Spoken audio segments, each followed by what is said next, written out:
झाले पुरे 1 वर्ष, होतो वर्षान एकदा हर्ष, गोड अन्नाचा होतो रे स्पर्श,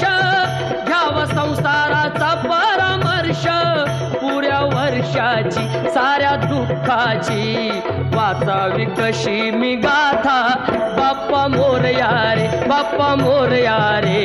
चरणी ठेवी तो माथा, बाप्पा मोरया रे,